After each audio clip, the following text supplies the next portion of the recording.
Since its announcement, Team Ninja's Rise of the Ronin has seen its share of comparison to Sucker Punch's Ghost of Tsushima.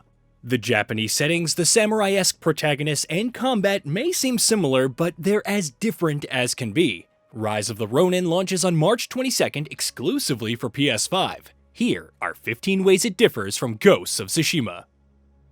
Eras. The biggest and most obvious difference between the two titles is the era. Ghost of Tsushima is set in 1274, when the first Mongol invasion of the island occurred, though the events that occur in-game are fictitious. By comparison, Rise of the Ronin occurs during the latter years of the Bakumatsu, which ran from 1853 to 1867 and saw Japan undergoing a massive social and economic upheaval with the end of the Tokugawa shogunate. How close the story mirrors actual events remains to be seen, but historical figures like Ryoma Sakamoto, Kogoro Katsura, and Matthew Perry all appear.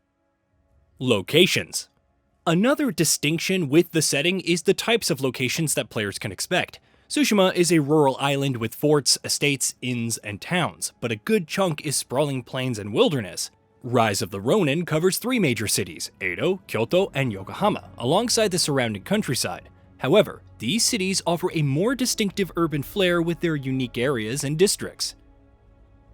Character creator versus fixed appearance. Rise of the Ronin sees players controlling a Veiled Edge, who is separated from their Blade twin when the game starts. While described as a fully realized character, a character creator is in place to customize their appearance. By comparison, Ghost of Tsushima only has Jin Sakai, and there are no options to change his physical appearance. Traversal methods. What would an open-world title be without a glider? Even if it's not quite historically accurate, Rise of the Ronin lets players fly around maps with an instantly deployable glider and quickly navigate rooftops with a grappling hook. A horse is also in place for quick exploration on the ground and ideally in the countryside, where there aren't many buildings to grapple from. Ghost of Tsushima only provides a horse for getting around, though it also has a grappling hook for more verticality. Factions. In Ghost of Tsushima, it's the people of the island fighting together, differences and all, against the Mongol invasion. Things are way more complicated when considering interpersonal relationships, but you can't necessarily ally with different factions or get on their bad side. On the other hand, Rise of the Ronin facilitates these. Bonding with a character from one faction risks alienating the others, who can quickly turn into your enemies. Furthermore, making decisions related to that character can change the overall flow of the narrative and its outcome. Melee weapons. When you boil it down, Jin Sakai only has two melee weapons, the katana and the tanto, the latter used for stealth kills. You could argue that he only really needs to given the overall theme and conclusion, and you would be right on both counts. However, from a pure gameplay perspective, you're limited to these two, and the tanto isn't really for close quarters combos as much as assassinations and takedowns. Rise of the Ronin, on the other hand, builds from Team Ninja's experience with Ninja Gaiden, Nioh, and Wo Long Fallen Dynasty. You can choose from many different melee weapons, a katana, dual blade, spear, naginata, odachi, and greatswords. There's even the bayonet, which functions like a spear but can shoot at mid-range. Each has its own movesets, dictated by style, but we'll get into that shortly. Ranged weapons. Things do get a little more complicated here. Rise of the Ronin objectively has more long-range weapon choices due to its era. You can wield a musket, revolver, and flamethrower, but if you want to sit back with a bow or toss some shurikens, that's also an option. Ghost of Tsushima offers different kinds of bows and arrows alongside ghost tools, from kunai and black powder bombs to sticky bombs. It's not quite the same as having dedicated firearms, especially since they're all user-based, but you can still wreak plenty of havoc with a well-placed sticky bomb. Combat differences. If you don't choose the stealthy approach, Ghost of Tsushima offers some straightforward yet deep combat. It has two kinds of strikes, light and heavy, with dodging, blocking, and parrying. Jin can also use resolve for different techniques or healing and can challenge enemies to standoffs to quickly dispatch several within a few quick strikes. Rise of the Ronin follows some of the same principles as Nioh and Wo Long Fallen Dynasty. You can carry multiple weapons and must break through an enemy's ki to execute critical hits for massive damage. Guarding and parrying is also possible, more on that shortly, but the overall flow of combat is decidedly different from Ghost of Tsushima. Counterspark vs. parrying.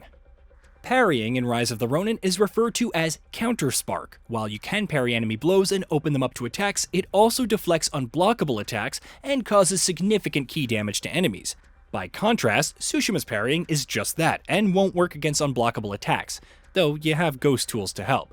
There's also Perfect Parry, where pressing the parry button at the last second allows for a much stronger counterattack. Styles vs. Stances. Rise of the Ronin styles offer different techniques for each weapon, accessed via R1 plus any of the 4 face buttons. Some weapons, like the bayonet and spear, can access similar styles and are enhanced through training. Styles can seemingly be switched during combat, not unlike the stances from Nioh 1 and 2. You also have 3 different style types, Ten, Chi, and Jin, where using the correct type against another confers an advantage. Ghost of Tsushima offers 4 stances, 5 if you count Ghost Stance, which is more like a rage mode. Each counters a specific enemy type, Stone for swordsmen, Moon for brutes, etc., and proves less effective against an incompatible type. You can unlock new techniques for each stance over time, and since you'll often fight an array of enemy types, knowing when to switch and who to take out first is key. Grappling Hook in combat.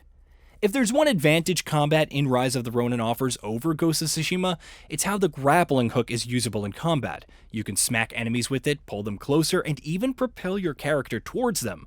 Once their ki is depleted, it can toss them like ragdolls. It's even useful for stealth takedowns from high ground. Allies. Throughout Ghost of Tsushima, Jin encounters key supporting characters who can lend their aid in the fight against the Mongol invasion.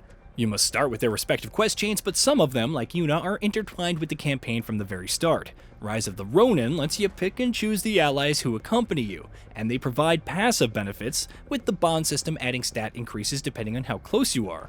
You can also opt to not have allies and theoretically go into a mission alone. Character switching.